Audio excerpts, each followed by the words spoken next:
Aujourd'hui, nous avons besoin de voitures avec 4 roues et il nous faut des routes. C'est la raison pour laquelle l'administration qui est héritée des années 50 ne peut plus permettre à la Guinée d'évoluer dans le contexte actuel. Et puis aussi, les techniques ont changé. Hier, c'était l'écriture, un stylo, un cahier. Aujourd'hui, devant chaque bureau, vous avez un ordinateur. Donc le monde a changé.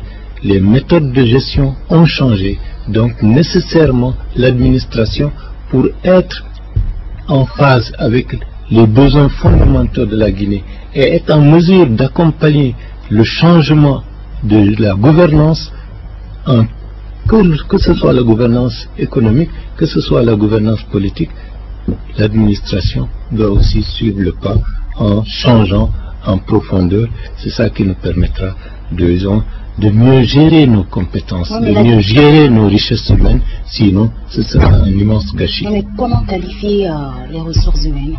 Par la formation, tout passe par la formation et tout se termine par la formation.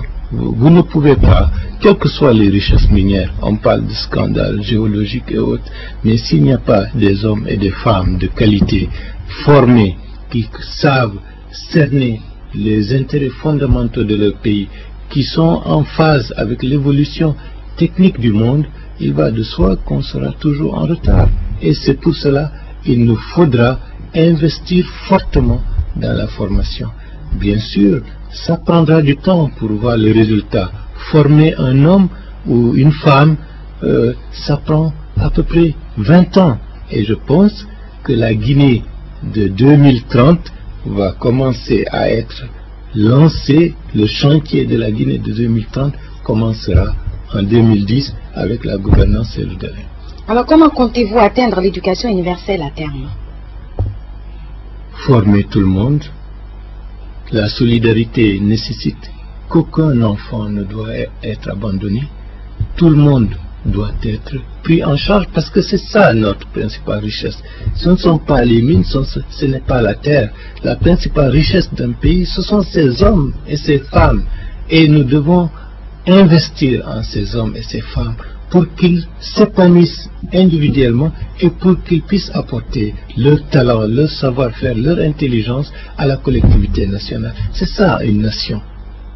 Sans ça, ça devient un pays de barbarie. Et donc la formation, maintenant, demain et après-demain, sera au centre des préoccupations gouvernementales. C'est par ça qu'on va faire reculer l'analphabétisme. Et par rapport même à l'analphabétisme, des dispositions seront prises pour que très rapidement, comme le Brésil l'a fait, développer, disons, l'alphabétisation, pour que les gens sachent lire et écrire, pour qu'ils puissent devenir des citoyens à part entière, d'où la nécessité d'engager des réformes dans la gouvernance politique. La gouvernance économique a besoin aussi des citoyens formés, des citoyens éduqués. Et avec ça, c'est le monde avec le monde que nous allons en compétition. Et la Guinée a besoin de compétir avec le monde entier. On ne va pas s'enfermer dans notre citadelle et croire que nous pouvons évoluer en dehors du reste du monde.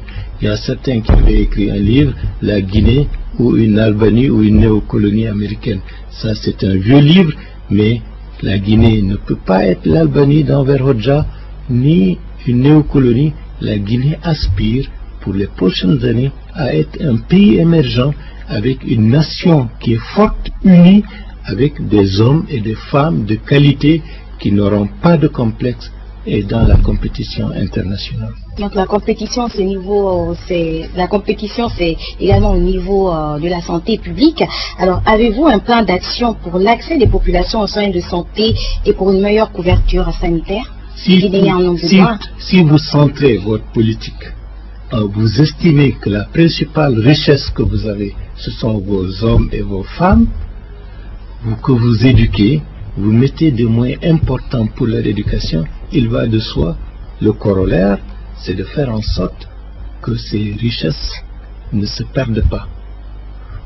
Qu'est-ce qui peut faire perdre ces richesses? C'est la maladie, ce sont les accidents Et d'où la nécessité de faire en sorte que la politique sanitaire accompagne la politique de formation. Les deux aspects de ces dynamiques vont ensemble. Former, soigner, vont ensemble pour avoir des ressources humaines de qualité et qui puissent être durables. Si vous formez des gens, vous investissez fortement pour qu'ils puissent aller pendant 30 ans, 40 ans et le sida les fauche, vous perdez. C'est comme si tout ce que vous avez mis... Quelle est votre méthode pour doter la Guinée d'infrastructures sanitaires? Non, il faut investir. D'abord, il faut investir dans la qualité des soins qui sont dispensés à nos compatriotes à travers des hommes et des femmes formés, à travers, bien entendu, un collectif de médecins et d'agents de santé motivés. Motivation veut dire qu'ils peuvent, avec leur salaire, vivre honorablement sans racketter les populations. C'est le b.a.-ba. Vous savez, la motivation essentielle de l'être humain, c'est de sentir qu'à travers l'action au service de la communauté, la personne y trouve son compte. C'est ça qu'il faut exploiter pour permettre aux agents qui sont dans le système sanitaire d'être motivés par leur travail, de le faire correctement, d'être formés, d'être toujours à la recherche d'un perfectionnement. Et l'État aussi doit investir. L'État doit investir. Mais des politiques particulières aussi peuvent être mises en place. Je prends l'exemple des mutuelles de santé. L'organisation de ce genre de mutuelles, la sécurité sociale, permettront à la population par elle-même et pour elle-même de trouver les voies et moyens de se soigner et de se prémunir contre certaines maladies. Alors il ne nous reste plus beaucoup de temps, me fait signe de l'autre côté de la baie vitrée. Rapidement, après près de 50 ans d'indépendance, la Guinée a besoin de développer l'urbanisme, l'habitat et les infrastructures routières indispensables dans ce troisième millénaire de tous les défis. Pensez-vous relever ces défis et de quelle manière? Rapidement s'il vous plaît. Comme je vous l'ai dit, nous cherchons à bâtir une nation forte, une nation émergente. Ça passe par la mise en œuvre du programme et du projet de société que je viens de décliner tout à l'heure. La santé, la formation, les services sociaux dans une large mesure.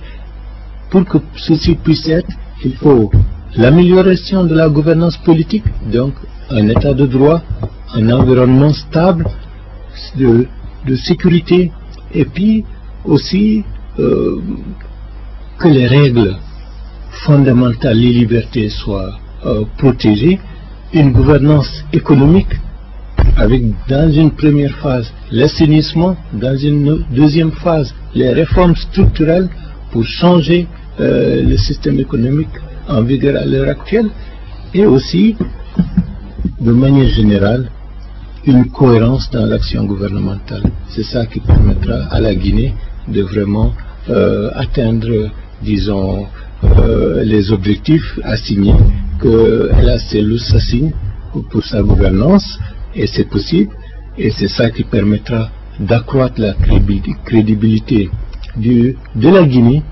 La crédibilité de la Guinée, si elle est acquise, à l'interne, c'est la stabilité et l'unité de l'ensemble des composantes nationales.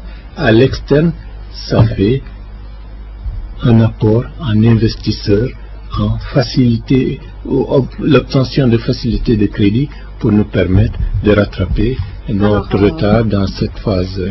Juste une dernière question avant de clôturer. Alors, quelle est votre politique pour lutter contre l'insécurité grandissante qui perturbe la quiétude sociale? Comment comptez-vous lutter contre ce fléau qui sévit actuellement? Rapidement s'il vous plaît, parce qu'il ne nous reste plus beaucoup de temps. La question de l'insécurité passe d'abord par une lutte contre la pauvreté et la misère. Vous prenez des statistiques, la plupart des enfants qui sont abandonnés, des familles disloquées, où la maman n'a pas la possibilité d'élever correctement l'enfant, l'enfant est abandonné dans la rue, il faut survivre dans un monde âpre, difficile. le plus facile, c'est de sombrer dans une délinquance et qui, au fil du temps, devient une délinquance endémique. Donc, il y a deux politiques. Il y a une politique sécuritaire, la lutte contre l'impunité, sanctionner. Mais avant, il faut accompagner cette politique de sanction sécuritaire par une politique qui permette de récupérer les enfants, qui permette de récupérer des jeunes et des femmes qui n'ont jamais eu la possibilité d'avoir une aide, d'avoir un apport qui leur permette de s'épanouir et de pouvoir vivre dignement. Les deux aspects doivent être menés de la manière convergente pour une lutte efficace contre l'insécurité actuelle. Maintenant, regardez cette caméra qui est en face de vous et adressez-vous rapidement aux électeurs de Cellou Dalein président. Rapidement. Je pense que le 19 septembre, la Guinée va aller au second tour de l'élection présidentielle. Ce n'est pas simplement l'élection d'un président de la République qui est en jeu, c'est l'avenir de toute la Guinée qui est en jeu. C'est la raison pour laquelle que beaucoup d'entre nous, à côté de la Cellou Dalein, nous nous battons pour que la Guinée puisse avoir une chance. Et la chance de la Guinée, c'est d'avoir El Cellou Dalein comme président de la République. Et je sais que nous pouvons compter sur l'immense majorité de nos compatriotes pour que ceci puisse être une réalité. Je vous remercie. Merci beaucoup d'être passé dans cette émission et d'avoir répondu à nos questions, Bahouri. Merci. Mesdames et messieurs, nous sommes arrivés à la fin de cette émission. Je vous remercie de votre bien aimable attention. Au revoir et bonne suite de programmes télévisés à tous ça.